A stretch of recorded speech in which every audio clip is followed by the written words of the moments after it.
દેશમાં કોરોનાના નવા વેરિયન્ટને લઈને લોકોમાં ચિંતા પ્રસરી છે ત્યારે ગુજરાતમાં કોરોનાના નવા વેરિયન્ટ સામે તંત્ર દ્વારા તૈયારીઓ કરી દેવામાં આવી છે જેને લઈને ભાવનગરની સટી હોસ્પિટલ દ્વારા પણ પરિસ્થિતિને પહોંચી વળવા માટે તૈયારીઓ શરૂ કરી દેવામાં આવી છે। સાથે જ લોકોને અપીલ પણ કરવામાં આવી છે કે લોકો બિનજરૂરી પેનિક કરે નહીં અને કોરોનાના ગાઈડલાઈનનું પાલન કરે।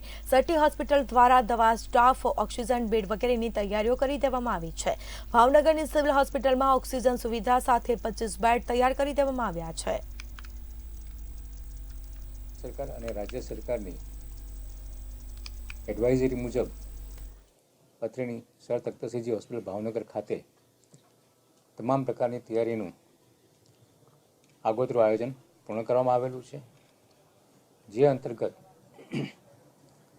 25 જેટલા ઓક્સિજન બેડ, અલાયદા વોર્ડ સાથે એના માટેનો મેનપાવર, જરૂરી સંસાધન, જેમાં તમામ પ્રકારના સારવારના પણ સાધનો અને આ પરીક્ષણના જે લેબોરેટરીના ટેસ્ટ ને અન્ય ટેસ્ટ જે કરવાના હોય એના અંગેના સાધનો, એની કીટ, એ સમગ્ર સામગ્રી અને જે જરૂર પડે ત્યાં સારવાર આપવાની હોય દાખલ કરીને તો ત્યાં આગળ દર્દીની તમામ પ્રકારની સારવાર અંગેની તમામ વ્યવસ્થા અત્રેની કચેરી ખાતે, અત્રેની સંસ્થા ખાતે ઉપલબ્ધ કરવામાં આવેલી છે। અને રાજ્યભરમાં ફરી વખત કોરોનાના કેસીસ છે તે નોંધાવાનું શરૂ થઈ ગયું છે। ખાસ કરી ગુજરાતમાં પણ જે રીતના કોરોનાના કેસ પોઝિટિવ આવ્યા છે તેને લઈને ભાવનગર તંત્ર દ્વારા જે સાવચેતીના પગલાં છે તે હાથ ધરી લેવામાં આવ્યા છે। ખાસ કરી ભાવનગર તંત્ર દ્વારા ભાવનગરમાં જો કોવિડના કેસ કોઈ નોંધાય અથવા તો શંકાસ્પદ કેસ આવે તેના માટે 2 વોર્ડ તૈયાર કરવામાં આવ્યા છે। તમારે આ 2 વોર્ડની અંદર 25 બેડ સાથે જે કોરોનાની જે સારવાર માટે જે ઓક્સિજન છે, વેન્ટિલેટર છે, તે તમામ પ્રકારની જે